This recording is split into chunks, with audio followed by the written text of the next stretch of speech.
Bonjour à tous. Aujourd'hui, Focus Emploi s'intéresse aux métiers liés à l'éthologie. Nous avons avec nous sur le plateau Hélène Roche. Bonjour. Bonjour. Hélène, vous êtes éthologue, spécialiste du milieu du cheval. Tout à fait. Je me suis spécialisée sur le comportement des chevaux. Est-ce que vous pourriez me donner une petite définition rapide de l'éthologie ? Alors si on s'en tient purement et simplement à l'étymologie, je pense pour faire simple, c'est une double racine grecque, éthologie, c'est ethos les mœurs et logos la connaissance. Donc on peut dire que c'est l'étude du comportement animal et l'humain en fait partie puisque nous faisons partie du règne animal. Alors c'est une discipline scientifique qui s'apprend à l'université. Je vous propose de la découvrir dans sa forme donc la plus pure à l'université Paris 13 de Villetaneuse où vous avez étudié, Hélène. Tout à fait. C'est là où j'ai été diplômée en 2004 à l'époque du DESS d'éthologie appliquée. On se retrouve tout de suite après ce premier reportage. Dans ce laboratoire d'éthologie expérimentale comparée, les plus grandes fourmis du monde. Ces brésiliennes d'Amazonie appartiennent à la famille des ponérines.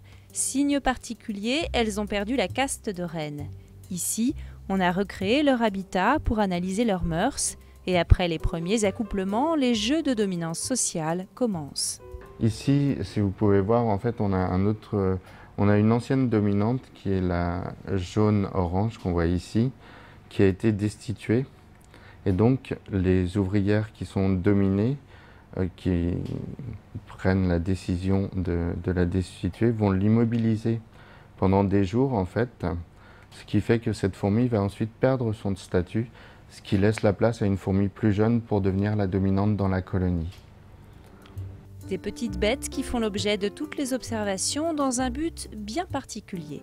L'éthologie, c'est une discipline scientifique qui s'intéresse au comportement animal et humain, mais sous un angle assez particulier, c'est-à-dire qu'elle s'intéresse aux mécanismes du comportement, aux mécanismes biologiques du comportement et aux fonctions du comportement, c'est-à-dire à quoi ce comportement peut être utile dans la vie quotidienne de l'animal pour sa survie et sa reproduction. Pour comprendre ces mécanismes, on multiplie les expériences. Insectes sociaux, mais aussi mammifères. Dans cette animalerie, la souris glaneuse, venue d'Europe de l'Est, est analysée sous toutes les coutures. Signe particulier, elle fait partie des 5% de mammifères monogames. Et ces petits rongeurs d'à peine 10 grammes construisent ensemble des nids pour l'hiver, pouvant atteindre jusqu'à 2 mètres de diamètre en milieu naturel. Maria-Josée, chercheuse, a mis en place un dispositif spécial pour observer cette division du travail. Sa passion, après 8 ans d'expérience au Chili et en France, reste intacte. Ce qu'elles font, c'est qu'elles partent de cette cage-là, elles traversent ce tunnel-là et elles viennent ici sur ce petit arbre qu'on dit et vont cueillir les cotons qui sont à sa disposition. Les souris seront taguées et les boules de coton aussi. Donc on peut voir qui transporte les boules de coton vers la cage. Sur un groupe de 6, il y a systématiquement 2 qui vont faire la plupart du transport. Et nous, on veut voir qu'est-ce qui se passe avec les autres tâches de construction et voir si effectivement il y a une vraie division du travail ou c'est toujours les mêmes qui travaillent. Quand tu réussis à avoir un résultat intéressant et tu arrives à expliquer quelque chose, c'est une sensation très, très puissante. Un laboratoire dédié à la recherche en éthologie au sein de l'université de Villetaneuse. Cette faculté s'est faite spécialiste de la discipline. Elle est en effet la seule à proposer un master entièrement dédié à cette science, d'où sort chaque année une vingtaine d'éthologues.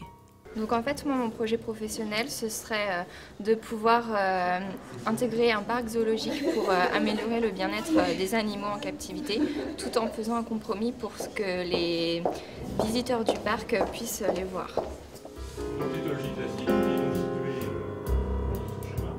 Ces étudiants en première année sont venus pour la plupart d'une licence de biologie, mais il y a également 30% de psychologues, ainsi que des professionnels venus compléter leur formation initiale.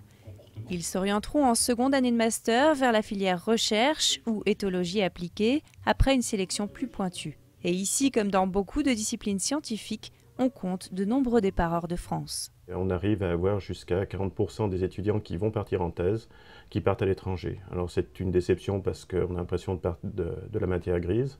Ils ont été formés en France, payés par tous les contribuables français. Et puis on va nourrir l'intelligentsia d'un autre pays. Mais bon, au niveau de la recherche, ce n'est pas du tout un problème puisque effectivement, on globalise toujours nos résultats. Et donc ça fait partie de la vie de tous les jours, je dirais. La souplesse est donc de mise pour les futurs professionnels. Leur avenir sera mobile. Alors l'éthologie touche des domaines très variés. Ça s'applique aux animaux mais également à l'humain. Oui, tout à fait. Donc au niveau de l'humain, ça peut être en marketing. Quand on choisit un produit dans un rayon, il faut s'imaginer qu'il y a des personnes qui nous ont observés auparavant pour analyser nos comportements et voir ce qui pouvait guider nos choix de consommateurs, mais aussi dans un habitacle de voiture par exemple, faire en sorte que les commandes soient faciles d'accès. Donc ça peut être le travail de l'ergonome, mais l'éthologue peut aussi intervenir puisque c'est vraiment un spécialiste du comportement. Alors on a vu dans le reportage une étudiante qui rêvait de travailler en milieu animalier, au zoo. Nous, on a suivi Julie Platel qui travaille à Thoiry. Elle est responsable pédagogique et elle a fait la formation du master de Paris 13. On va regarder tout de suite son quotidien. Alors où est-ce qu'on va là? On s'en va aux ours bruns pour aller faire de l'enrichissement à Louise, puisque c'est une femelle qui avait développé des problèmes de comportement justement anormaux. Donc tous les matins, elle a le droit aux enrichissements du milieu pour éviter justement qu'elle s'ennuie trop dans son enclos. Quand c'est pas les ours, c'est des autres espèces. Il y a les loups, il y a les félins, il y a plein de choses. Donc on vérifie qu'ils sont bien dans la maison et que les portes sont bien fermées, les portails, pour pouvoir aller dans l'enclos en toute sécurité. On va s'arrêter là. On va pouvoir aller dans l'enclos.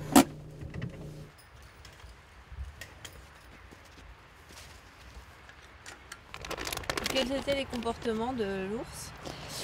Alors Louise, elle tournait autour des arbres. Donc on avait même des endroits où on avait des traces autour des arbres. Le chemin de l'animal était vraiment très marqué. Donc ça se caractérisait à certains moments de la journée. Donc grâce justement à des études éthologiques faites par des stagiaires, des étudiantes, on a pu déterminer les heures à laquelle vraiment les comportements étaient les plus marqués. Et du coup, grâce à ça, on a mis en place ce programme d'enrichissement qui permet au final de réduire les comportements. Il y a même des jours, quand on fait bien, c'est-à-dire quand on en met vraiment bien partout, elle ne fait pas du tout de stéréotypie dans la journée. Donc on va aller un peu plus loin. Donc dans la nature, les ours bruns, ils mangent beaucoup d'insectes, ils cherchent beaucoup leur nourriture parce qu'au final, ils vont manger beaucoup de petites choses, des fruits secs, etc. Donc ici, on va lui mettre des verres de farine. Donc c'est un tronc qui a été préparé à l'extérieur où on a fait des trous exprès. Il y a l'enrichissement alimentaire par rapport au verre. Il y a le sirop, comme là, le sirop de pêche, le sirop de pomme, elle adore ça. Elle va plus ici se frotter dessus. Et on peut utiliser des épices. Ici, j'ai mis du curry. Donc là, ça va être de l'enrichissement olfactif. Parce que dans la nature aussi, ils vont rencontrer des odeurs différentes. J'ai une formation d'éthologue, mais ici à Thoiry, je suis responsable pédagogique. Alors pour une raison simple, c'est que les parcs privés n'ont pas des budgets aujourd'hui en France assez conséquents pour engager des éthologues.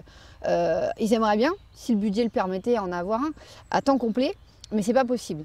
Donc comme moi j'ai quand même la formation, ça permet d'encadrer un maximum d'étudiants. Alors le but c'est vraiment de multiplier les endroits où elle va trouver des choses. Comme ça, elle va vraiment faire le tour de l'enclos et elle ne sait jamais quand elle doit s'arrêter. Un peu de pêche.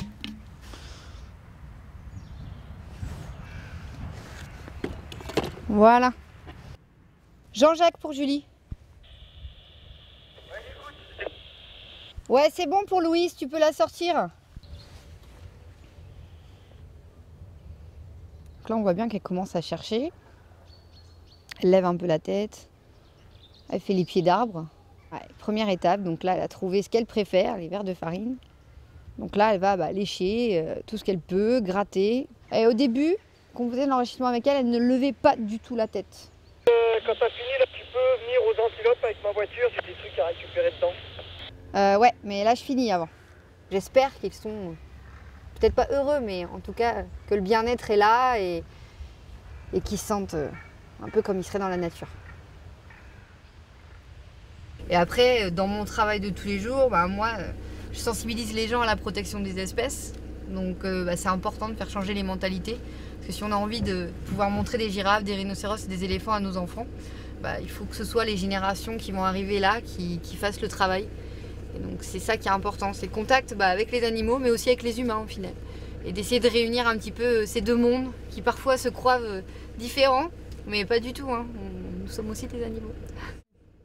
Alors nous allons découvrir maintenant votre univers, Hélène, celui des chevaux, à travers le dressage éthologique. Alors je sais qu'il y a une petite polémique sur ce terme. Oui, tout à fait. En fait, on a l'emploi malencontreux du mot éthologie dans le domaine du cheval et du coup tout le monde parle d'éthologie alors que ça n'a rien à voir avec l'aspect scientifique. C'est simplement que le terme natural horsemanship, qui est donc un mot anglais du travail du cheval à pied, entre autres, n'a pas été traduit littéralement et du coup on a utilisé ce mot équitation éthologique depuis 2003 et c'est répandu dans le langage courant dans le milieu du cheval. On va regarder tout de suite le dressage éthologique, un reportage qui va aussi intéresser les managers qui nous écoutent. Manager sans imposer, un postulat issu du dressage dit éthologique que Lorraine Fontaine, entraîneur équestre, et son associé Bernard Desmet souhaitent partager avec l'école blanc du management.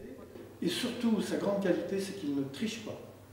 Ces responsables en ressources humaines sont venus découvrir les secrets de la méthode. Pour l'équitation éthologique, on utilise un matériel spécifique qui se constitue du licol, qui est une fine garcette avec des nœuds qui sont à des endroits stratégiques pour demander au cheval, pour exercer une pression et une demande au cheval, une pression qui peut être très légère.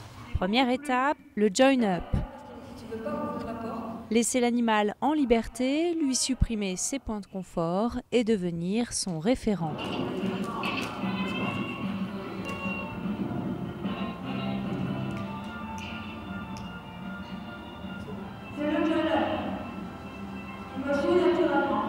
Avant de commencer le travail, on désensibilise l'animal. Et c'est par les travaux pratiques sur des chevaux différents que peu à peu, les personnalités se dévoilent. Allez, on recule. Allez.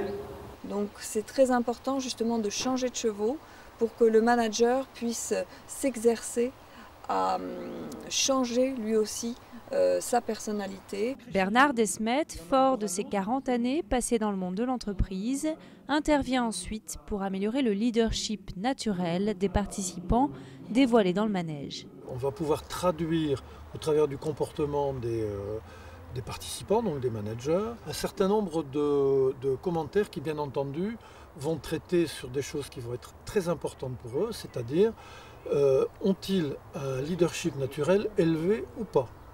Et que peuvent-ils faire pour l'améliorer? Une séance de dressage par l'intelligence émotionnelle, en somme, pour le cheval et l'homme, reste encore à appliquer ces découvertes en dehors du manège.